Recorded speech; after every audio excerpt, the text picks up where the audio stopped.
Seja bem-vindo a mais um Fórum Bíblico. Se é a primeira vez que está a ver ou ouvir este programa, então fica a saber que pode participar neste fórum.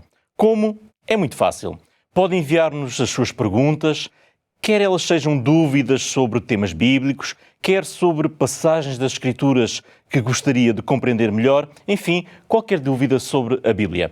Porque todas as semanas nós abrimos este fórum para trazer até si as respostas às suas perguntas e partilhar também um caminho de descoberta pelo mundo do conhecimento da Bíblia.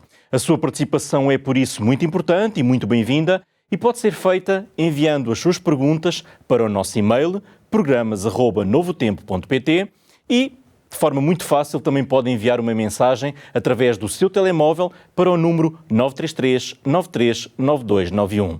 Lembre-se de mencionar na sua mensagem o nome do programa, já sabe, é Fórum Bíblico. E hoje no programa nós trazemos duas perguntas sobre uma passagem muito debatida da Bíblia que podemos ler em João no capítulo 20, versículo 23. Qual será o verdadeiro significado destas palavras preferidas por Jesus? Porque é que elas geram dúvidas e por vezes até alguma controvérsia? O assunto nesta passagem é então o perdão dos pecados. Para o abordar e para responder às questões que hoje partilhamos consigo sobre esta passagem bíblica, duas boas-vindas ao nosso convidado residente, o teólogo Artur Machado. Olá Artur, muito bem-vindo, obrigado uma vez mais por nos ajudar hoje a compreendermos mais uma passagem bíblica. Passagem sobre o perdão. E vamos já partilhar a primeira pergunta a propósito dessa passagem e que é a seguinte: permite o texto de João 20:23 que alguém confesse os seus pecados a outra pessoa?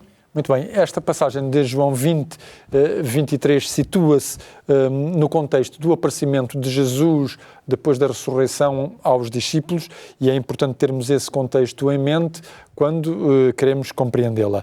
E diz-nos por isso o Evangelho de João o seguinte: chegada pois a tarde daquele dia, o primeiro dia da semana, e cerradas as portas onde os discípulos, com medo dos judeus, se tinham juntado, chegou Jesus e pôs-se no meio e disse-lhes: paz seja convosco. E com isso mostrou-lhes as mãos e o lado, de sorte que os discípulos se alegraram vendo o Senhor. Disse-lhes, pois, Jesus outra vez: paz seja convosco. Assim como o Pai me enviou, também eu vos envio a vós. E, havendo dito isso, assoprou sobre eles e disse-lhes: recebei o Espírito Santo. Àqueles a quem perdoardes os pecados, lhes são perdoados, e àqueles a quem os retiverdes, lhes são retidos. Esta tem sido uma passagem, este último versículo, uma passagem muito debatida, até mesmo depois da Reforma Protestante, porque o perdão dos pecados é um ato da graça divina, um ato exclusivo da graça divina para com criaturas rebeldes. Na verdade, isto é que é o perdão na Bíblia. E ele é tornado possível, este perdão é tornado possível através do sacrifício de Cristo. Ora, antes de aparecer aos discípulos, nós sabemos que os discípulos estavam reunidos naquele cenáculo, que tinha sido exatamente o mesmo espaço onde eles tinham celebrado a ceia com Jesus. Exato. E eles estavam ali, diz-nos a própria passagem, fechados com medo dos judeus. Ou seja, uma vez que Jesus Cristo foi morto, eles pensavam que se seguiria uma perseguição sobre eles, não? Daqueles que tinham sido os discípulos mais diretos e, portanto, eles seriam vítimas também de represálias. Jesus é reconhecido pelos discípulos de Emaús nessa manhã. Depois da ressurreição, Jesus caminha com os discípulos de Emaús, que ficam a alguns quilómetros para lá de Jerusalém, dá-se a conhecer aos discípulos de Emaús. Os discípulos de Emaús, com essa alegria, regressam a Jerusalém, vão dar o anúncio aos discípulos de que Jesus ressuscitou, e quando eles estão a falar com os 11 que tinham ficado em Jerusalém, é aí que Jesus aparece. E não há dúvida nenhuma que esta ordem de perdoar os pecados tem no seu contexto o envio da missão dos discípulos, ou seja, o envio da Igreja para a missão. O contexto é muito claro. Quando nós lemos os versículos 21 e 22, Jesus diz: paz seja convosco, assim como o Pai me enviou, ou seja, tal como o Pai me fez de mim apóstolo, eu faço de vocês apóstolos. Eu vos envio. Portanto, eles tinham a missão de anunciar o perdão de Deus. Exatamente. E, portanto, é por isso que Jesus lhes diz, Jesus assopra sobre eles, é um gesto simbólico, porque a palavra espírito no hebraico é a mesma da palavra soprar ou da palavra respirar, portanto, Jesus diz-lhes, recebei o Espírito Santo. Esta menção do Espírito Santo era o meio que eles precisavam para cumprir com êxito a missão da Igreja. Jesus já lhes tinha dito antes, em João, no capítulo 14, no capítulo 16, está a dizê-los neste momento, vai dizê-los logo a seguir, antes de se despedir deles, no livro dos Atos dos Apóstolos, vai-lhes salientar que para eles levarem com sucesso essa missão, tem que criar as condições para que o Espírito Santo possa agir realmente livremente. E é neste contexto que a ordem de perdoar os pecados é dada a toda a Igreja. Nós podemos dizer, mas são 11 os discípulos que estão ali, mas eles são a Igreja. E não é, portanto, a A, B ou C que é dado o privilégio de perdoar pecados, o privilégio de perdoar pecados é dado, portanto, a toda a Igreja. E nós vemos isso quando estabelecemos uma sinopse dos Evangelhos com este acontecimento. Lucas, que relata este mesmo encontro de Jesus com os discípulos de Emaús, vai fazer alusão a este encontro de Jesus com os discípulos em Jerusalém no capítulo 24. Aí no capítulo 24 e nos versículos 46 e 47, Jesus explica aos seus discípulos porque é que ele tinha que padecer.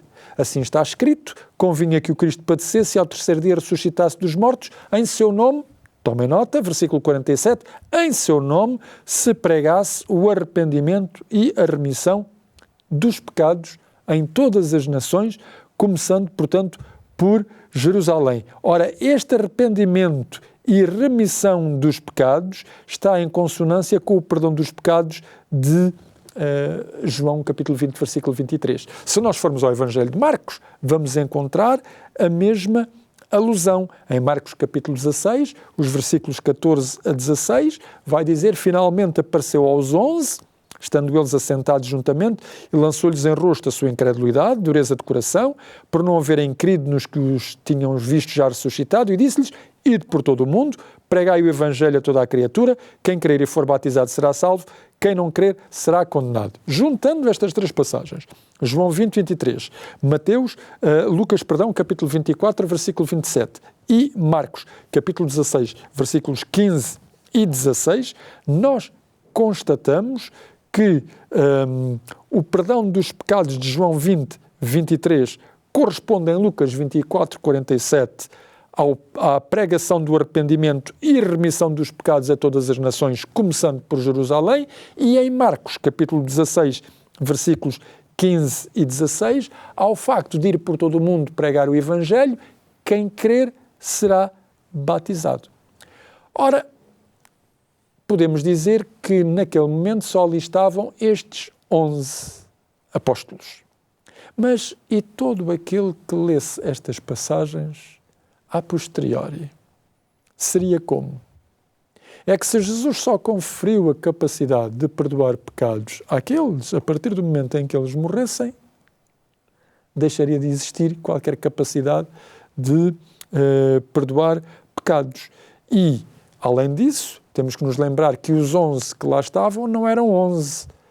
Eram 11 mais os discípulos de Emaús, que também tinham vindo de Emaús, tinham anunciado que Jesus tinha ressuscitado e Jesus aparece com os discípulos de Emaús já naquele contexto. O que nós nos podemos perguntar é se esta ordem de perdoar pecados significa que eu devo confessar qualquer pecado a qualquer pessoa ou se é o perdão de um pecado que eu tenha cometido àquela pessoa. Para isso é bom nós vermos que palavrinha é que foi utilizada em João 20, 23. A palavra grega que aí está é esta, é a palavra grega aphiemi, que é traduzida na Vulgata Latina pela palavra remitere, que significa remissão, remitir. E em Lucas, já agora vamos ver o texto também, em Lucas 24, 47, é a forma substantiva de aphiemi que aparece, que é a palavra aphesis, que significa remissão. O que nos leva a crer que ambas as palavras, aphiemi e Efésios representam a mesma realidade, porque o contexto é exatamente o mesmo. Logo, podemos traduzir ambas as palavras, ou por perdão, ou por remissão. Quer dizer que este perdão, ou esta remissão, é dado pela pessoa que foi prejudicada. Eu fui prejudicado, se alguém me vem pedir perdão a mim, porque me prejudicou, eu posso e devo realmente perdoar. É nesse sentido que Jesus ensinou o perdão. Se nós nos lembramos, por exemplo, da oração do Pai Nosso, ele diz, perdoa-nos as nossas dívidas, tal como nós perdoamos aos nossos devedores. Ou outras traduções, àqueles que nos ofenderam diretamente. Estamos a falar de atos ou palavras prejudiciais a alguém diretamente. Não estamos a falar de pecados secretos meus que eu vá confessar a alguém que nem tem a ver com isso, nem é o prejudicado na situação. E se formos ver em Mateus, no capítulo 6, versículos 14 e 15, Jesus vai dizer, se perdoardes aos homens as suas ofensas, também o vosso Pai Celestial vos perdoará a vós. Porém, se não perdoardes aos homens as suas ofensas, também o vosso Pai vos não perdoará as vossas ofensas. É neste sentido que nós temos que compreender a famosa frase de Pedro a Jesus Cristo. Boa Senhora, então eu vou fazer uma coisa, eu vou perdoar 7 vezes. Tu dizes para perdoar uma, eu acrescento umas tantas. São 7, já está bom, a média está boa. E por isso é que Jesus lhe diz, não te digo 7, mas 70 vezes 7. Ou seja, o perdão deve estar aberto e disponível. Porquê? Porque o ser humano é, infelizmente, falho. E vai falhar N vezes. E logo, ele não pode estar condicionado a um determinado número de atos que possam ser perdoados, porque eu não sei quantas vezes eu vou falhar em relação com os meus familiares, em relação com os meus amigos. Mas enquadremos bem a coisa. Estamos aqui a falar de atos ou palavras que possam prejudicar diretamente o outro. Não estamos a falar de atos ou de palavras que não tenham nada a ver com ninguém. Aqui estamos a falar de ações diretas, de palavras diretas, nos quais alguém vai sair prejudicado. E aí o que eu tenho é que pedir perdão a quem prejudiquei, e o dever dessa pessoa, o dever cristão dessa pessoa, é efetivamente perdoar-me. Muito bem. E ficou respondida já, eu penso que de forma muito clara, a resposta à primeira pergunta, que se o texto pediria para confessar os pecados a outra pessoa, já vimos que não. E que não é esse o sentido do texto. Nós já vamos continuar, mas agora eu quero lhe dizer que em todos os programas do Fórum Bíblico nós temos sempre uma oferta muito especial para si. E hoje não é exceção. Eu tenho aqui comigo, em estúdio, um exemplar do guia A Origem de Tudo. Este manual oferece respostas claras sobre Deus, a criação e o propósito da vida, combinando o que diz a Bíblia com evidências científicas. O seu autor, neste manual, conduz-nos num estudo profundo e guia-nos até à verdade que é revelada por Deus. Para receber gratuitamente este guia de estudo, pode enviar-nos agora mesmo uma mensagem para o número 933-939291 a solicitar o guia de estudo, já sabe, A Origem de Tudo. Antes de revelar a segunda pergunta do nosso fórum, vamos agora para uma pequena pausa. Não desligue, não mude de canal, nós voltamos já dentro de instantes. Continue por aí. TV Novo Tempo, o canal da Bíblia, o canal da Esperança. Obrigado por continuar na nossa companhia. Se só agora se juntou a nós, quero dizer-lhe que está a assistir à segunda parte do programa Fórum Bíblico e hoje estamos a dar resposta a perguntas para esclarecer o significado das palavras de Jesus que foram preferidas em João capítulo 20, versículo 23, a propósito do perdão dos pecados. Chegou o momento agora de conhecermos a segunda e última pergunta que temos para apresentar ao nosso convidado residente, o teólogo Artur Machado. E a segunda pergunta é: podemos utilizar a passagem de João 20:23 para justificar o perdão de pecados cometidos por alguém contra terceiros? Ora bem, antes de nós respondermos a esta questão, quero ainda apresentar um aspecto que tem a ver, ou que está relacionado com a palavra afiemi. perdão ou remissão que nós encontramos em João 20, 23. Essa mesma palavra está presente numa parábola que nós já analisámos aqui, que é a parábola do credor compassivo de Mateus 18. A um dado momento dessa parábola, nós vemos que esse mordomo, que geria os bens do seu senhor e que iria ser despedido por má gestão, ele vai começar a ajustar as dívidas que terceiros tinham com o seu senhor. Ele ajusta as dívidas. Esse ajuste de dívidas é dado justamente por esta palavrinha, afiemi. Nós poderíamos então dizer, bom, se o credor, se aquele mordomo ajusta as dívidas que outras pessoas têm para com o seu senhor, então é correto eu confessar a alguém, não os pecados que eu cometi contra essa pessoa, mas os pecados que eu cometi contra terceiros. Seria se o próprio texto não nos desse pistas, e nós vimos quando estudámos essa parábola que, na verdade, o que ele teria eventualmente corrigido teria sido a sua comissão sobre essas dívidas. E, portanto, ao prescindir dessa comissão, as dívidas voltaram a encontrar o valor correto. Elas estavam inflacionadas, digamos assim. Mas no final dessa parábola, em Mateus capítulo 18, 27, é dito o seguinte: o senhor daquele servo, movido de íntima compaixão, soltou-o e perdoou-lhe a dívida. A questão em causa não era a dívida dos terceiros. A questão em causa do credor compassivo era o perdão da dívida daquela pessoa. Ora, o significado desta palavra remissão ou desta palavra perdão tem uma correspondência no Antigo Testamento. Havia no Antigo Testamento o ano sabático, também conhecido como o ano da remissão, e esse ano sabático é-nos dado no livro de Deuteronômio. Nós podemos ver que na versão dos 70, porque só assim é que podemos fazer a comparação, na versão dos 70, essa remissão é dada pelo grego tes apheseos. E apheseos é, portanto, também a forma substantiva do verbo afiemi. E tem a ver justamente com a afésis que nós vimos no texto de Lucas. Logo, este ano da remissão, o ano sabático, em que as terras repousavam, em que as dívidas eram também perdoadas, tinham como perspectiva a remissão, o perdão da dívida. A dívida deixava de ter efeito.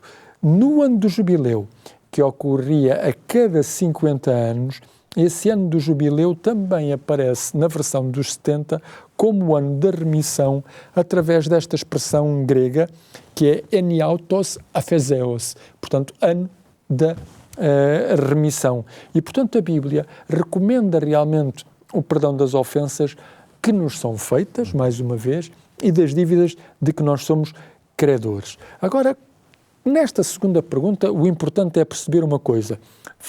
Será que João 20, 23 pode fazer referência a pecados que alguém cometeu contra outrem e que a pessoa me vem contar a mim, ou de pecados que alguém cometeu contra mim?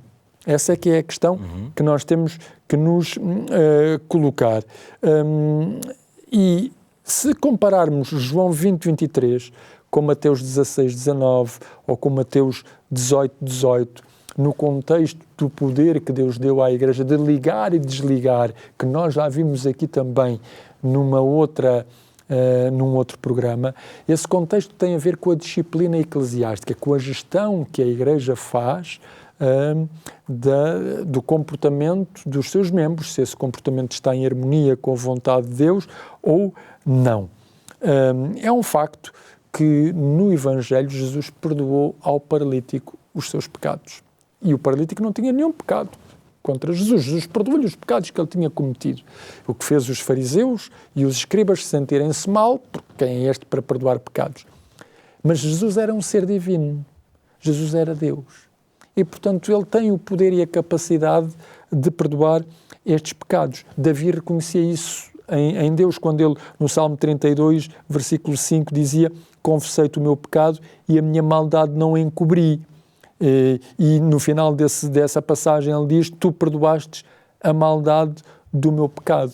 João Batista também é dito que percorria o Jordão, pregando o batismo do arrependimento e da remissão dos pecados. Mas a remissão dos pecados que viria com o Salvador do mundo. É neste contexto que Jesus teve em vista a última ceia, quando, em Mateus, no capítulo 26, e nós podemos pôr essa passagem, diz: isto é o meu sangue, o sangue do Novo Testamento, que é derramado por muitos para a remissão dos pecados. É o sangue de Jesus que permite a remissão dos pecados. Não é alguém me contar a mim os pecados que cometeu contra outra pessoa. Eu não tenho esse poder. Eu não fui investido desse poder, nem dessa capacidade. E nós vimos muito bem que, quando analisamos Mateus 16, 16 e Mateus 18, 18, que o contexto da gestão das chaves, eu te darei as chaves do reino, tudo o que ligares na terra será ligado nos céus, tudo o que desligares na terra será desligado nos céus.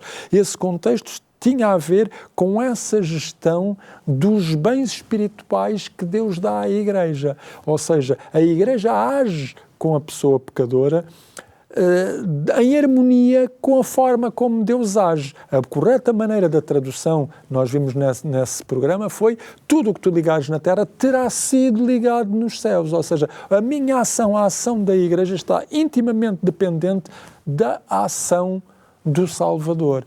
E é a ação do Salvador que me permite a mim próprio que eu perdoo a alguém os pecados que ele cometeu contra mim. Da mesma maneira, João, no capítulo 1 e no versículo 9, diz: se confessarmos os nossos pecados, ele é fiel e justo para nos perdoar os pecados e nos purificar. É que não se trata apenas de perdoar. Eu posso perdoar a alguém o mal que essa pessoa me fez. Eu não a posso purificar. Só Jesus Cristo pode. E, portanto, nestas passagens que eu acabei de mencionar, João 1:9 e também o texto anterior de Mateus 26, 28 e de Lucas 3:3, a palavra afiemi e afésis estão ali presentes. O que significa que o contexto é exatamente o mesmo. Esta remissão de que Jesus investe a Igreja em João 20, 23, está intimamente associada à sua pregação do Evangelho. A Igreja em missão, na pregação do Evangelho, vai encontrar pessoas que necessitam do perdão. É seu dever perdoar essas pessoas e oferecer-lhes o perdão de Deus, não o meu, o de Deus. E se essas pessoas agirem mal para comigo, eu devo-lhes perdoar.